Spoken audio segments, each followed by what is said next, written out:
Yo, what up? And how's it going? And welcome back to another VOD review. This is going to be CLG versus Cloud9. This is Game 3 of the semifinals of Summer 2019. This is the game that was the most interesting one to me. This is the game that dragged on forever, and CLG ended up coming back in. And I thought this one would be the most interesting one to break down and explain why that happened. Haven't done one of these in a while.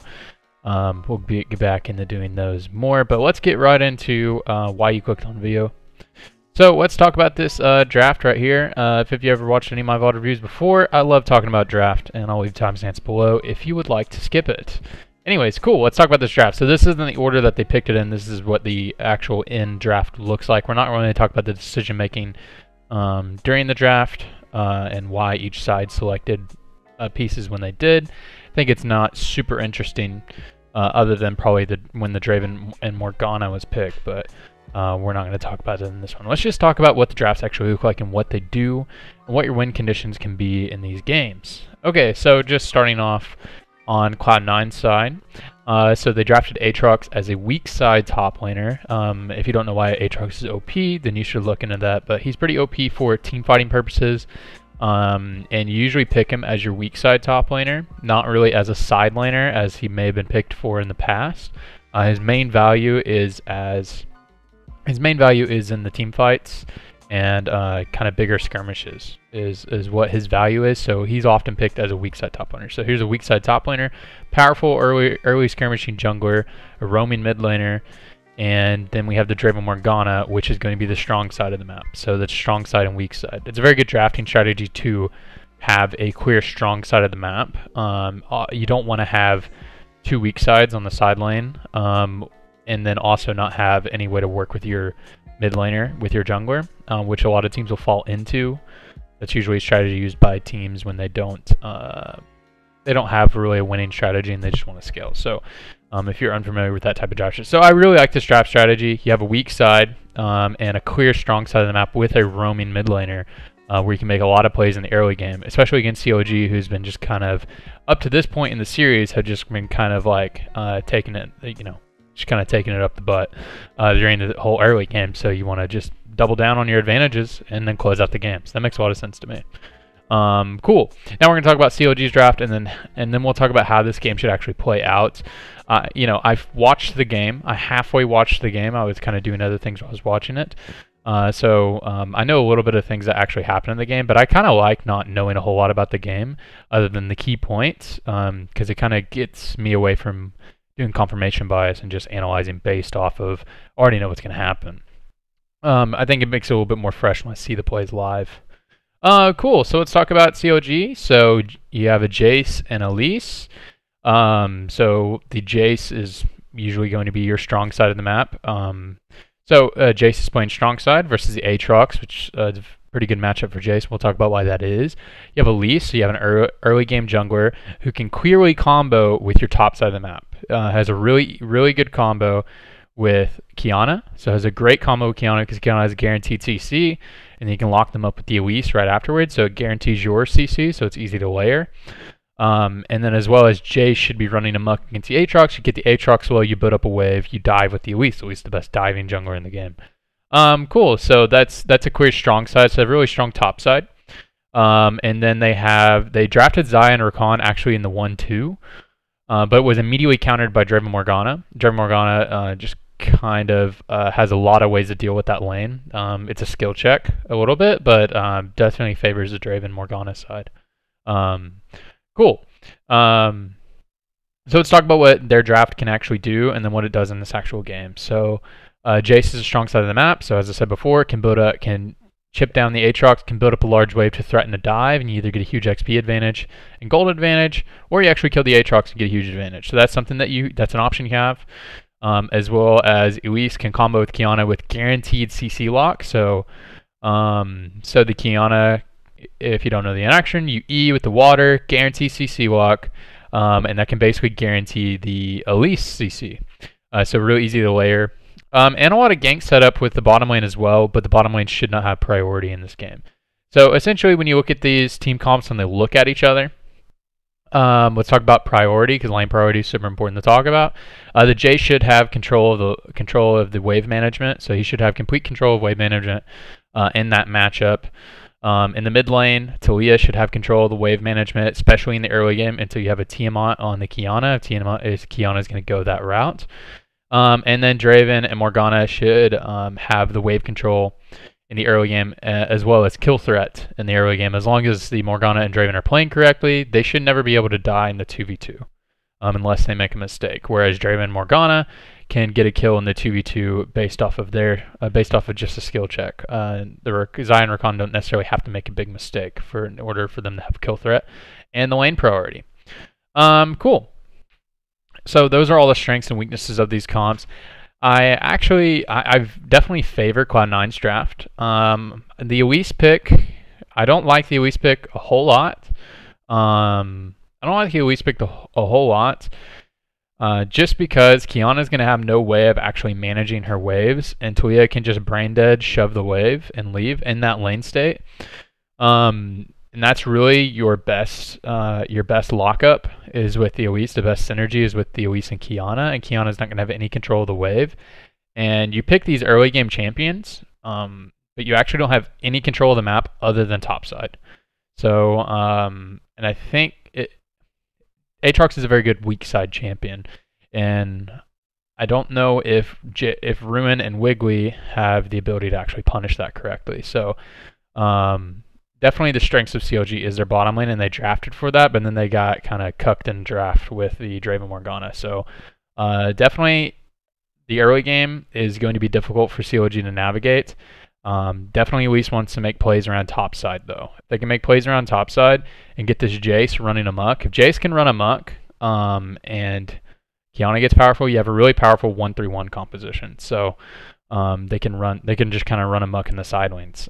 Later in the game, Talia cannot even look at Kiana in the side lane, and Kiana cannot look at him. And if Jace gets out of control, then nobody can handle Jace in the side lane. So the early game is going to be a little bit tricky to navigate unless they get the guaranteed CC walk by Kiana, or Ruin just kind of runs amok on Aatrox and they set up a dive. But if you can get your side laners really strong in the late game, the 1-3-1 is going to be real hard to punish by Cloud9, just based off of their composition. Cool, and if you're going to over at Cloud9, they have a really powerful early game comp with the Talia, so they really power up at one item and have really big level 6 spikes with the Talia. Rek'Sai, Draven Morgana has a really powerful mid game and level 6 spikes. So Svenskeren can honestly, he has a lot of options. So he has a weak side top laner, so he can try to punish Jace if he gets over aggressive. Has decent gank setup with that. Shouldn't have too much gank setup in the mid lane, other than if he wants to expend his flash for the guaranteed knockup into the Talia combo, so that can guarantee a kill if they want to move that route. But honestly, Talia just wants to shove this whole game and look for plays with Svenskeren. And then Svenskeren can also has great gank setup with the Draven Morgana, but Draven Morgana honestly is most likely going to be looking to shove when they know they're on the strong side of the map, when they know where the enemy jungler is, or when Svenskeren's nearby. So Svenskeren has a lot of options here. He can shadow the bottom lane so that they can punish and get plates, or look for dives once he's level 6. Does have some synergies with the mid lane and can try to punish Ruin. So Svenskeren actually has a lot of options. The direct jungle to jungle matchup, the Rek'Sai into the Elise, isn't a great matchup for the Rek'Sai, because if Rek'Sai tunnels in, it guarantees the Elise lockup and the Elise combo. Or if Elise is out of vision and catches you, which obviously you can see them with the Tremor Sense. But if Elise gets her combo off first, it's really hard to come back from that. But obviously, Rek'Sai gets ahead. Rek'Sai kind of punishes everybody. It's every Rek'Sai matchup. So cool. So those are what the drafts can do. It's going to be cool to watch the game. I know that it falls apart, and we'll talk about that. I think a lot of the reasons why it fell apart was kind of because it was a best of series and it was the final game, and the way Cloud9 was playing the mid game made a lot of sense. It was a little bit of a gamble, but it feels like a safe play, but it actually turns into a gamble that makes them actually fall behind in this game, because everybody's going to talk about Niski being 3 levels behind the Kiana, and we'll break that down when it happens. He loses like 5 minion waves in the middle of the game to try to secure an Infernal Drake, and they don't get it. So That's pretty funny there. All right, let's get right into the game then. Move this down here. Cool. I don't think anything crazy happens with the jungle pathing in this game at the beginning. I know Wiggly gets super behind, but it's mainly some tragedy strikes. Okay, so that's just a ward place right there just to block any type of cheese. Is really what it is. And to also see where the jungler, hopefully see where the jungler is starting. Alrighty, let's see. Yeah, Svenskeren starts on Wolves this game. So he starts on Wolves, and then he does red buff Krugs, and I believe that gives him level 3. So he's looking for that route. So whenever you set up like that, he's going to be pathing down to bottom lane, so he's kind of shadowing if his bottom lane wants to shove. He's kind of shadowing if his bottom lane wants to shove. He can shadow for them, and I believe that's what he does, and then he'll just get the Rift Scuttle afterwards, and then can start pathing towards top side afterwards. Also, if you don't know, if you clear your Krugs earlier in the game, it's a quicker level 6 because the second Krugs is so valuable. So this also is a great Krugs clear as well. Wiggly just goes buff to buff, Wolves, and I don't know where he goes after that. He wants to path topside if he wants to look for a dive with Jace. Could be something that he looks to do. Only thing wrong with this pathing is that he's going to lose out on getting the second Krugs, but at least isn't a strong Krugs clear in the first place. But he can go look topside, and if Ruin is building up a wave, they can look for a dive. If that's what they want to do. Cool. So we have Svenskeren just secures that there. So as I said before, he just shadowed the bottom lane so they could play aggressively. And now Elise knows that he can't punish because Rek'Sai is going there. They both move towards topside. Rek'Sai actually double scuttles, so this is really... Oh no, he doesn't double scuttle. Yeah, so I believe we get a replay, but Ruin just kind of played that incorrectly. I think he got a little greedy with that dive. He actually ended up taking a turret shot, which made that really difficult to do. And his jungler, let's see the position of Wiggly real quick, because this is kind of an important play. Wiggly full clears, I believe. So Ruin, if he wanted to, what he's trying to do is get a really good chunk right now, because then he can build up the next wave and really punish Licorice. But the fault in this plan is that the mid laner, they actually don't know if the mid laner is missing because he cleared a wave then path top. So I don't believe they have vision of the Talia. But they did know. They didn't actually have information that Svenskeren was going topside, but if you see him level 3 and killing this, if you see him level 3 and killing the Scuttle Crab, then you know that he did his Krugs, or at least did majority of his bottom side camps. Or you would have to know he does Krugs based off of the CSES, so being level 3.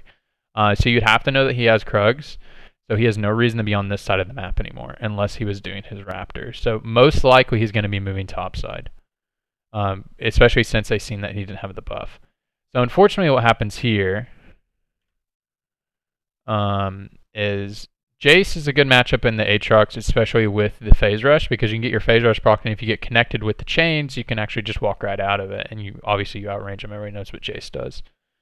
Unfortunately, he gets a little over aggressive, and then right before he did that knockback, or as he did the knockback, he needed to immediately walk left. But he walks at an angle that gets him chunked. Also, perhaps shouldn't even have gone for this trade in the first place with Elise right here. Elise probably should have just passed straight topside after that chunk, walked into the bush, built up the wave, and then they kill.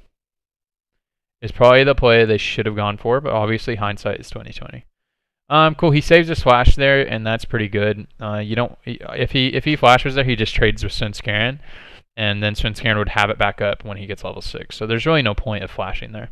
They immediately TP back, and then now Ruin is building up a wave, but they both TP'd back. So he can try to go for the same play where he chunks him, and then maybe try to look for a dive. Because you would imagine Svenskeren will be pathing down bottom. So that's why Ruin's playing super aggressively. He's looking to chunk him to try to get that dive, or just clear him off of CS. They don't actually look for the dive, and Wiggly goes down bottom. Or Wiggly goes down to the mid lane, and they just do a little trade right there. Niski had to expend his cleanse. Oh, this is funny right here. So Svenskeren continues to clear that. Let's watch how this works out. So the guaranteed CC lock makes this play pretty easy. Wiggly actually missed his cocoon, I believe. And then Svenskeren just kind of stalls us out and then kills them both. Alright, net positive play for Cloud9 because Svenskeren with 3 kills. He can almost get his warrior enchantment. And he's about to be level 6 if he's not already 6. And now then, this is where the game gets really scary for CLG.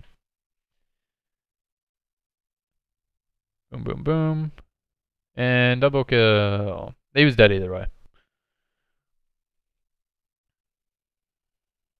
Okay, this is, yeah, secured by C9. This is great. Cool. Alright, so far Svenskaren's having a really good early game, actually.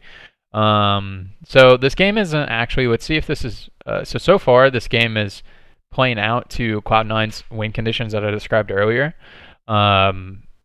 It's actually playing out really well to them, and it was very disastrous that Ruin died in the top lane and they weren't able to make any plays with this, because now the Elise is feeling pretty useless at the moment. You don't have any flashes in your mid or jungle, so it's very difficult to do the combo that I described onto Talia. It's very difficult to make that play happen, so that's kind of stopped right there. They do have vision control of the bot river, and but it's really hard to even do anything against the Draven Morgana lane at this moment. So that's going to be difficult to do. Still has the option to dive the Aatrox, but have to kind of do that around information of what Svenskeren is doing. So really disastrous early game for CLG at the moment, just based off of honestly just the jungle and Ruin. So just how the jungle matchup has gone and Ruin, so it's really difficult. This is pretty tragic. Wiggly sitting on this board. I don't think they even go for this play in the first place. The idea is Power of Evil will CC walk, and they do this as I keep describing, but it's really hard to do with how far back Niski's able to play in the lane because he's Talia. Also, something I just want to mention right here. So the Moby boots are fine. Moby boots are great on Kiana, but I'm not a fan of building that before you have any ability to actually kill the wave. So usually you should buy this after Tiamat.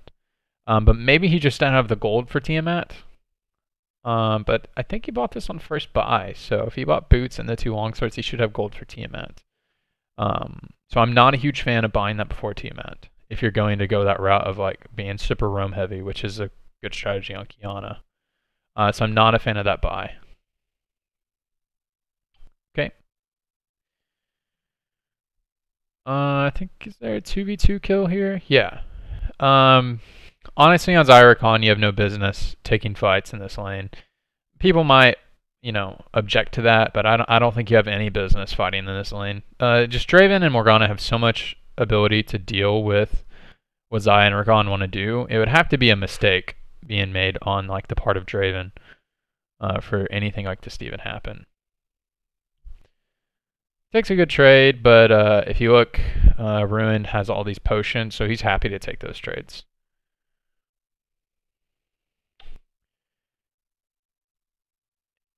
Yeah, I don't think I have any business ever looking for a fight like that. Alright, let's see what's happening now. This early game's kind of playing out exactly how Cloud9 want it to, and CLG's kind of playing around none of their win conditions other than they try to make those mid lane plays. But without your flashes up, it's really difficult to make those plays when you're this far behind already in those lanes. Or in the jungle matchup specifically. Okay, so this is really cool.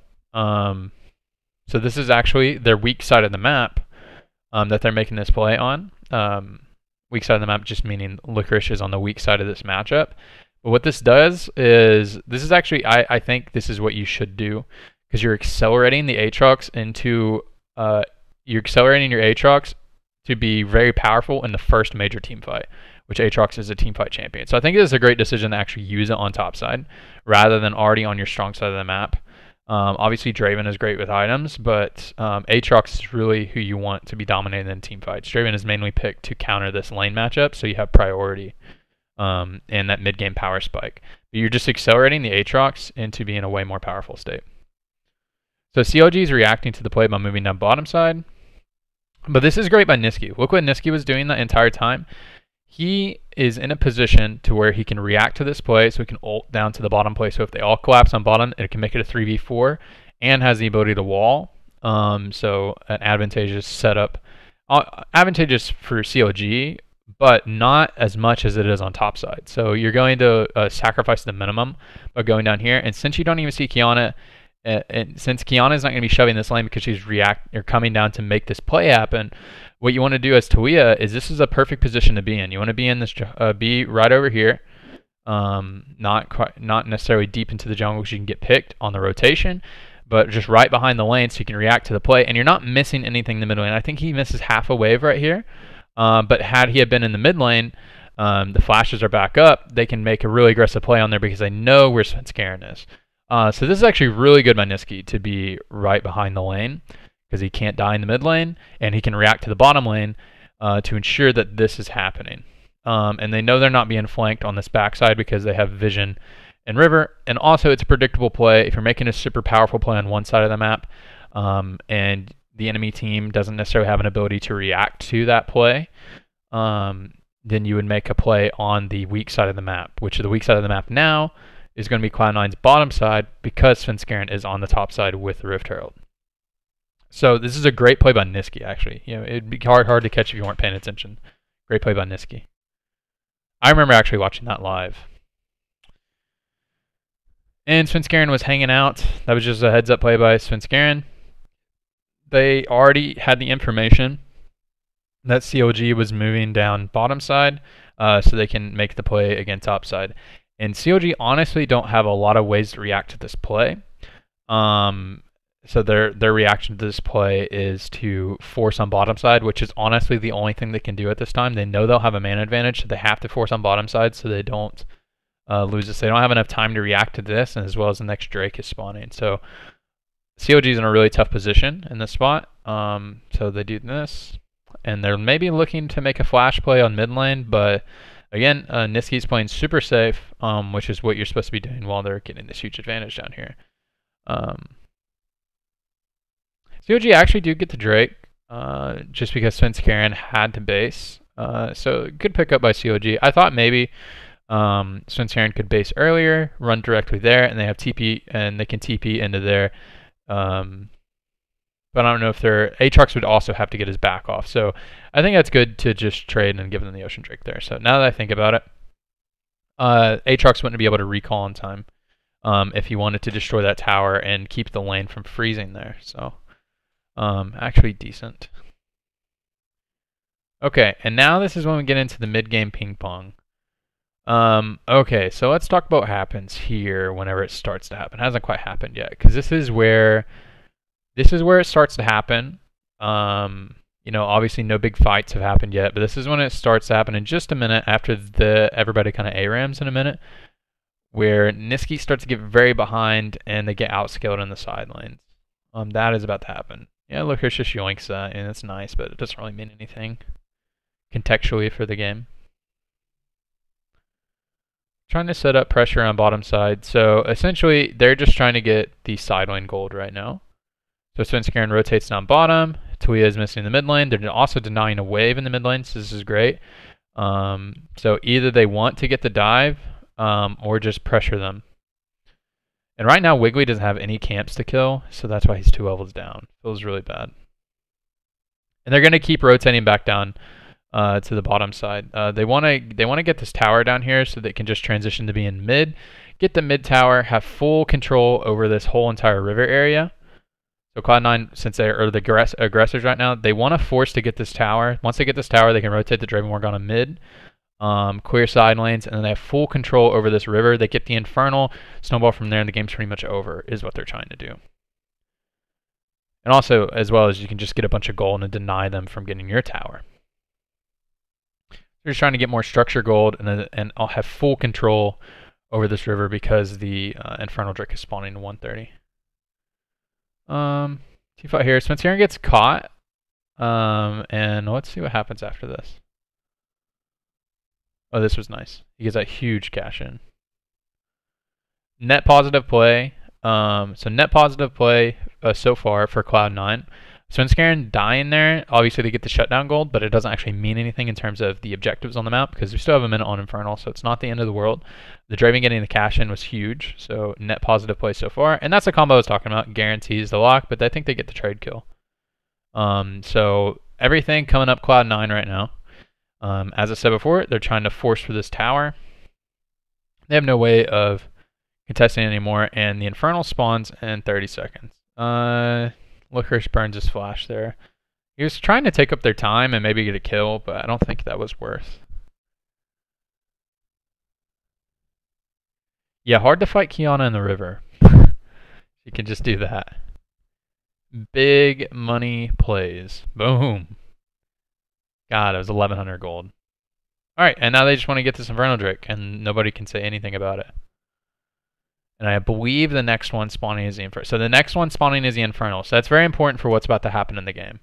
So CLG does rotate their bottom lane top side because they don't have no business contesting this Infernal Drake. And if you're, if you're not very versed in the game, you might be like, bro, they just gave it an Infernal. But they have no business contesting that. So if they go to that dragon, they contest that and die.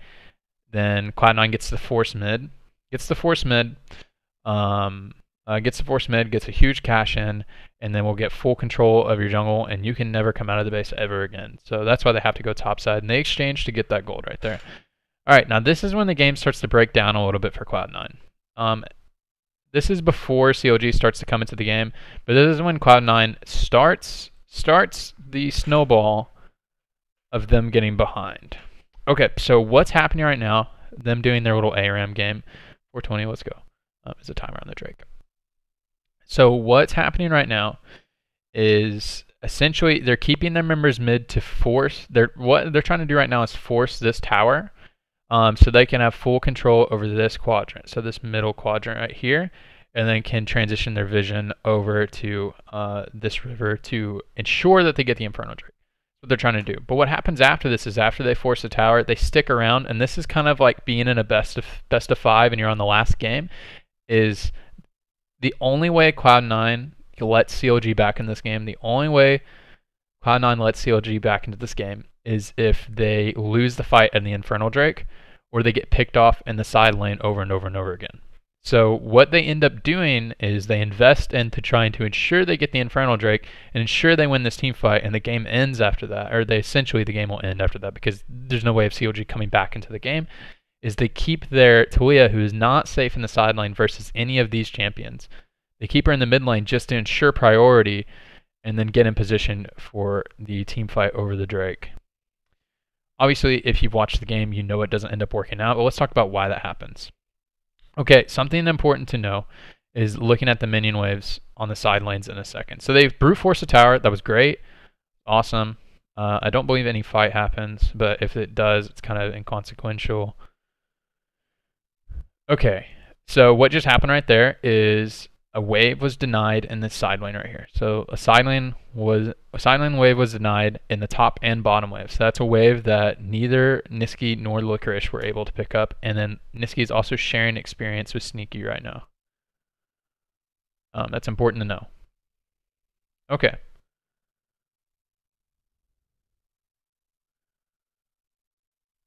The wave is still pushing in to the Kiana right there, so getting denied a second wave. That's the second wave getting denied, I believe. Yeah, second wave getting denied. Licorice comes down and collects the bottom wave. But Talia stays mid. Currently, Talia has a level advantage. Third minion wave denied. Whereas the Kiana has missed like half a wave, honestly. So 3 minion waves got denied. And the Kiana has a double stack wave to pick up right there, as well as a third minion wave coming in. Okay, and this is when I was watching this live. You know, everybody's talking about freezing now since the LS video came out, and LS talks about it so much. when I was watching this, I was like, man, there's actually no objective on the map right now, and Tuya can't go into the side lane, and Cloud9 has no way of pushing their advantage at the moment. So what if Qiyana just froze the minion wave here again for the next minute, then cleared it? I was just thinking about that. That's an option, but what ends up happening is Qiyana just shoves the wave back in, and it actually denies all the way to the tower. I think Qiyana does lose one minion wave. Or does she actually get it? Oh wow, she actually gets that wave because they see Tuya mid. They see Tuya mid, and they see Aatrox bottom, so there's no risk of taking this wave right here. So Qiyana just got 4 minion waves, while Nisqy is about to be denied his 6th minion wave because that is a double stack wave.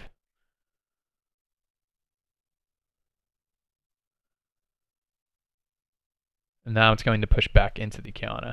They actually were able to force for this second. The reason why I keep talking about these waves is I want to explain why Nisqy is so far behind in this game later versus like all the other champions in the game. So this is actually amazing for them. They're in such a good position. I don't know if they actually have wards. But they're going to have to base before this Inferno Drake. So soon you want to base as Cloud9. But they're just trying to push. They're looking for a pick maybe.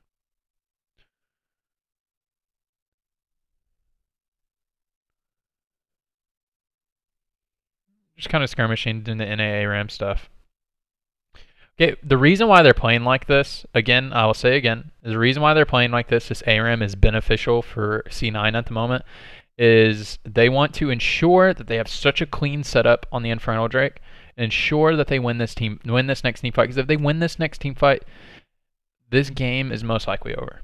And the only way that CLG gets back into this game is picking off the side laners or winning this next fight and getting the Infernal. Is actually the only way CLG gets back into this game. So that is why they're kind of ARAMing right here. You would have loved to have seen a recall about 15 seconds ago. A recall about 15 seconds ago, what they could have done is they recall, they refresh all of their control words. It seems like they have some. Spend the gold that they have. And it seems like they do have some though. Spend the gold they have, can reshove the lane, and then get full vision control in this area, and you still have about 10 seconds before the Infernal Drake spawns. You have this wave shoved in, and then you get the free Infernal Drake. So something that Cloud9 is great at doing, they're super great at doing, is setting up objectives. Like versus other teams that a lot of other teams that I watch, they're great at setting up objectives. Didn't do the initial setup super great right here, but when they actually get to the fight, they have such good setup. And the fact that they have such good setup kind of is what kills Nisqy. But they should have already had vision control around where they want to set up the fight. So they should have already had this communication about 25 seconds ago, or this whole 2 minutes of say, all right, this is how we want our fight and our setup around the Inferno Drake to work, and they should execute on that plan. And so they have all control and all the agencies, so they should plan for that. But their objective control isn't super clean in this instance. So this is what they're doing right now. So they didn't get the recall off, which is fine. But they're clearing out vision on the side right here, and they're peeling back towards the Infernal Drake. This is completely dark for both teams, actually, I believe. Yeah, completely dark for both teams. So you want to have a little bit of forward vision if you're C9. And then also vision on you also want to have your flank wards. They only actually have the forward vision but don't have any flank wards. And this is going to be very important for what actually happens in just a second. Okay, so see Nisqy's positioning. They're trying to set up for essentially what would be a nasty play if you see it live, is putting a wall behind the enemy team or separating the enemy team, and then Aatrox kind of face Aatrox and the fucking Rek'Sai just kind of face roll into them. That's what they're trying to set up right here, but they don't have their flank ward.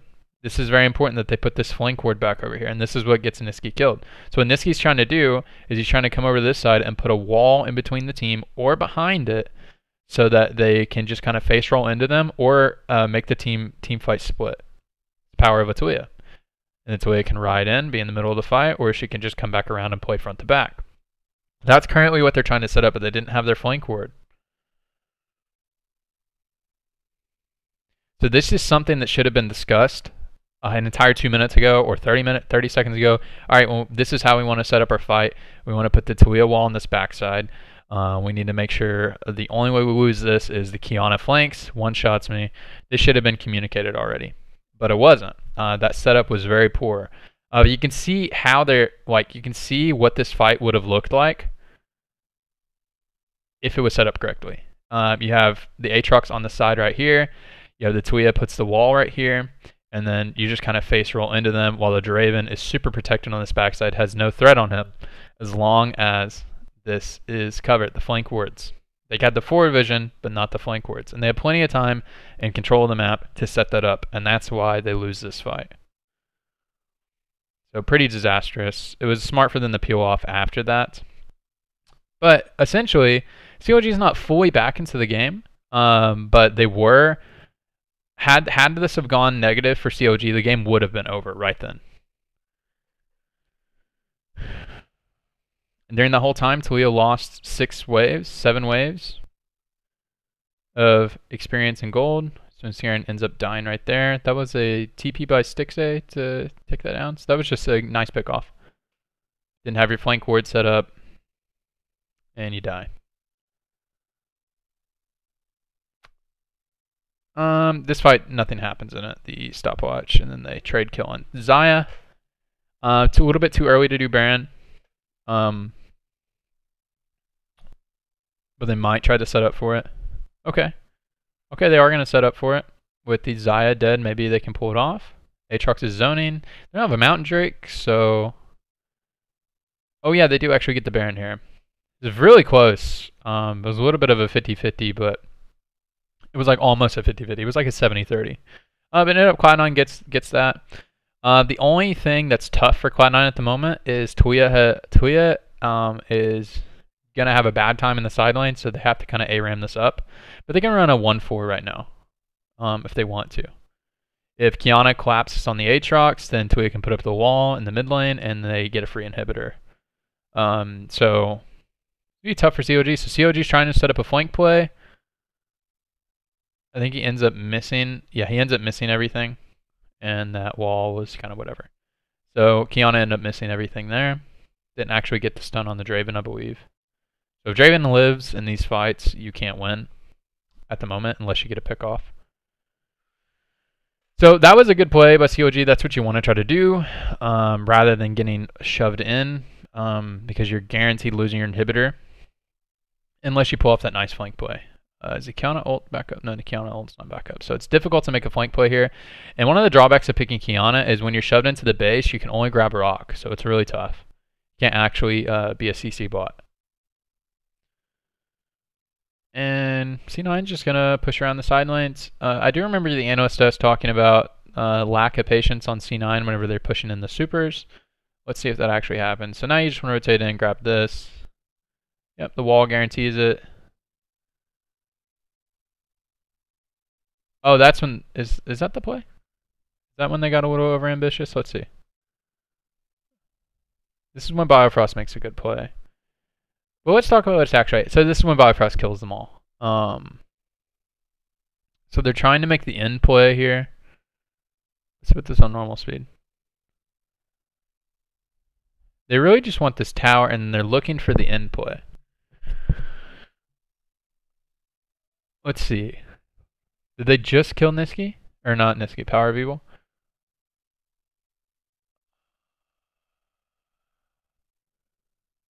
The Black Shield is already on Licorice. Rakan is ulting. See where he's going to land.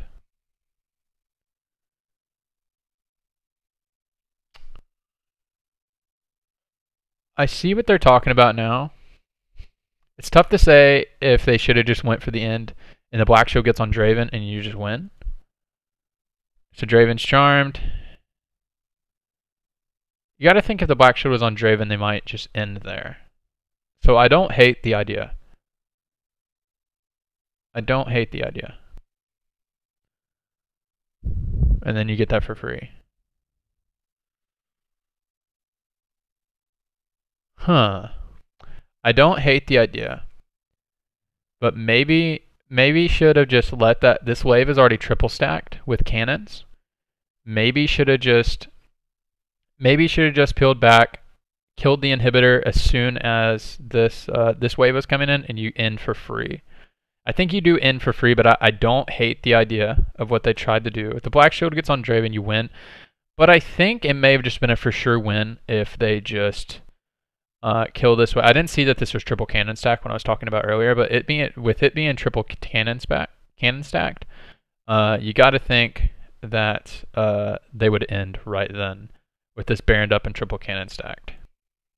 And you just kill those at the same time, so you have both waves come in, and it's really difficult to deal with. And they'll respawn as soon as you're killing your Nexus, I believe. Alright, so it's already double stacked right here? Okay. So if right there, you just peel back.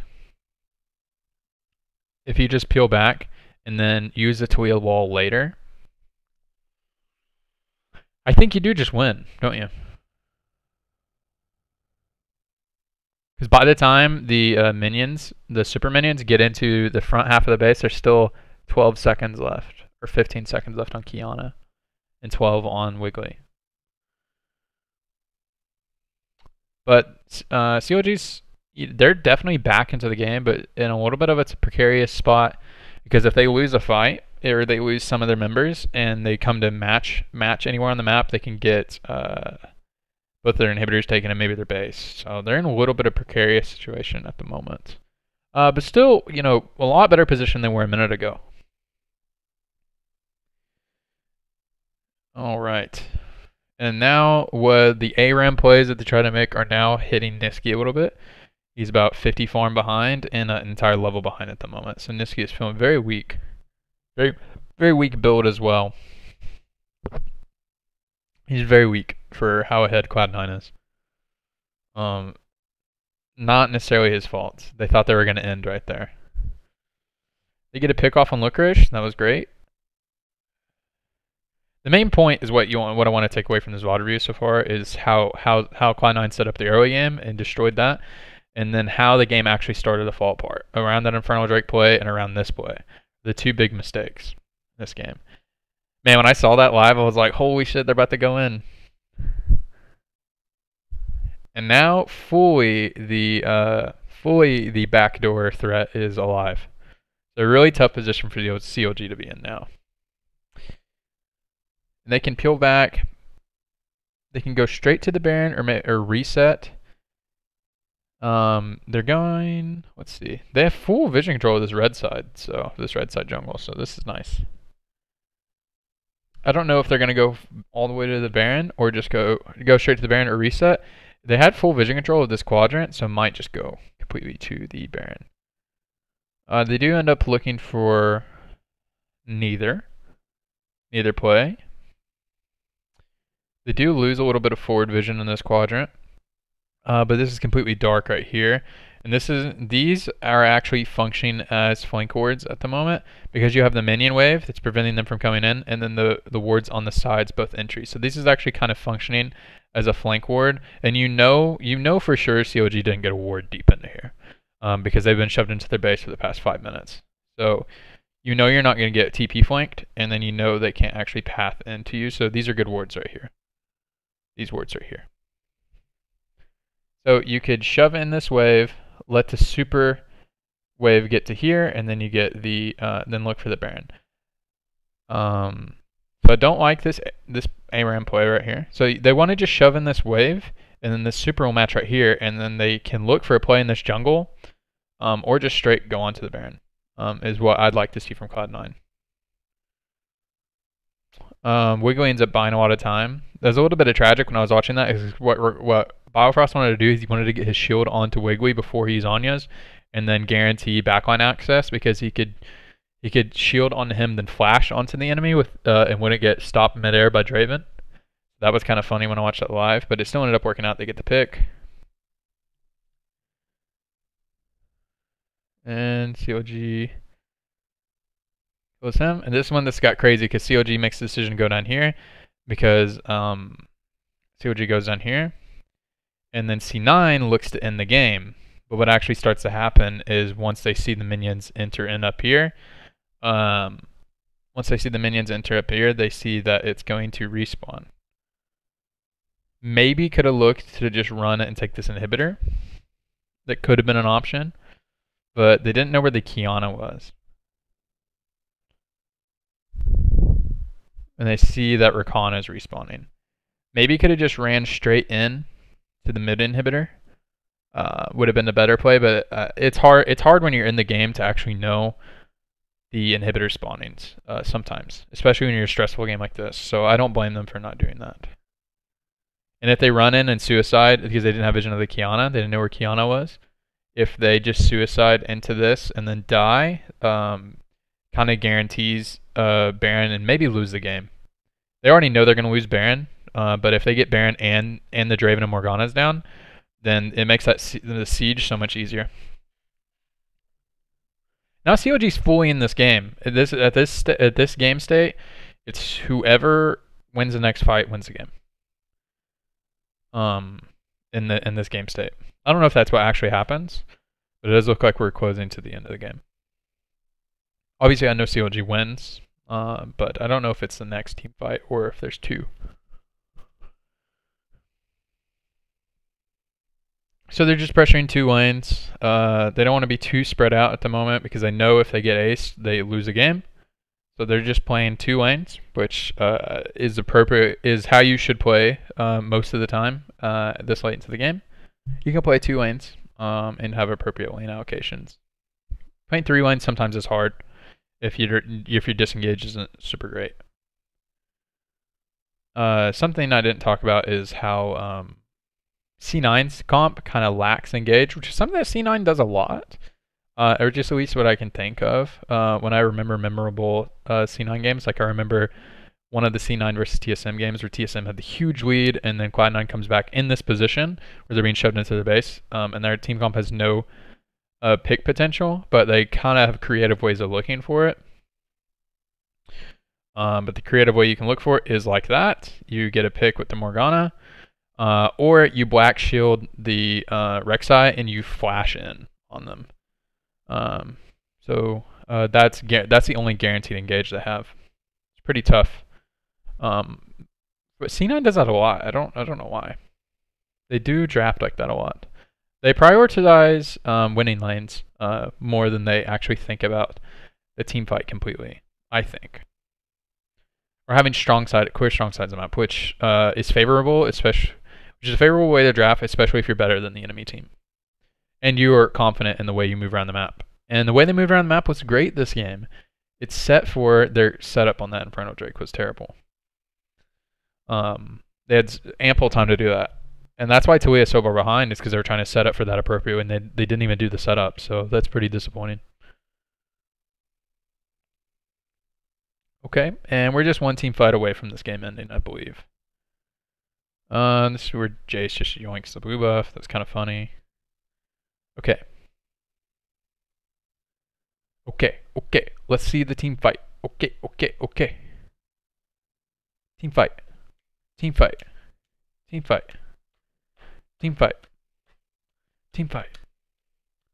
there a team fight coming up soon? Essentially what both teams are waiting on is they're waiting on one of these buffs to spawn. So the Baron buff. Neither team has any type of vision control around it. They've just been ping-ponging the wave back to each other. But now teams are going to start moving in to get vision. So C9 has the tempo advantage because they were able to shove the lane. But then CLG quickly comes and clears it out. But they're threatening the base over here. Liquor is just threatening the base, so they have to TP in here. Did they see Power of Evil get into there? How did Power of Evil get in there? Did he? Oh, he hopped the wall? Okay, they have vision, so they know Kiana is topside. But now they have no idea where she is. They're question mark pinging, you see? Oh, they tremor sensed her. Alright, so they should have knowledge that Kiana is there. He saw him on the tremor sense. Maybe Svenskaren didn't see it. Okay, but now Kiana is fully behind them. Okay. Let's watch this in real time. This fight was actually pretty nasty. Okay, watch Power of Evil. Oh, he's behind my camera. He's just sitting over here. Okay. He held out for so long, waited for the Baron for the explosion to actually happen, the initial engage. Then he comes in for the engage afterwards. So he waits for the initial engage, which is how you want to play an assassin a lot of the times. He waits for the initial engage and then flanks the enemy team. Getting in that flank position was so great. So CLG's setup for this was actually great. They didn't actually have vision control over this area. And you gotta Svenskeren maybe didn't see him on the tremor sense. So that may have been why he was able to get on there. You'd like to think. See, they have the flank wards back here, but they just don't have this last one over here. Kiana can jump wall, so you would like to have this ward over here. But obviously, hindsight is 2020. But you'd like to have all your entrances to your jungle, which the only way they can enter is this top side, actually. And the mid side, because they don't have the wave pushed. Wait, that's CLG's vision right there. I'm an idiot. I'm a real class A dum-dum. So C9 actually doesn't have any flank wards, but they did enter through this jungle. Oh, they have this one. Here's this one. Okay, so that's the entrance over here. That's that one. So the only one they need is this side. Yeah, so just lack of setup loses them that fight, for sure. Whatever happened in here didn't really matter that much. And that's pretty much the end, right?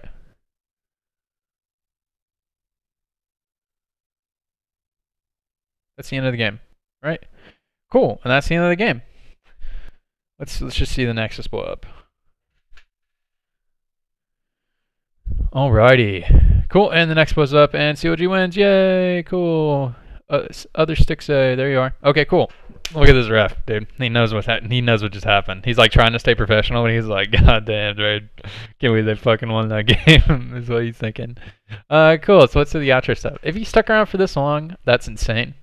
Because this is about 55-minute video, so that's insane if you stuck around this long. But if you did, that's awesome. I really enjoyed doing this VOD review. I don't know if I'm going to do any more games on this series. I don't think I will. I think we'll see if the TL series is interesting. If the TL series is interesting, I'll do the TL series, the TLCG series. Hopefully that series is interesting. This one was kind of whatever, other than this game. And game 4 was nice as well. Like my league is updating. What is happening? Stop. But if you made it this far, thank you so much for being here. I'm going to start doing a lot of these. Maybe I'll talk about why I haven't done these in a while. I did start to get a little bit of a following, but now they're gone, and I changed my name and all this stuff. So I don't expect anybody to even know who I am and stuff like that. So that's pretty interesting. But anyways, hey, thank you so much for watching. I'll make more VOD reviews like this one, and other videos are to come. I had a temporary living situation that prevented me from making these videos, but I am back. We're doing these videos. So anyways, thank you so much for watching, and I'll see you on the next one. Bye-bye.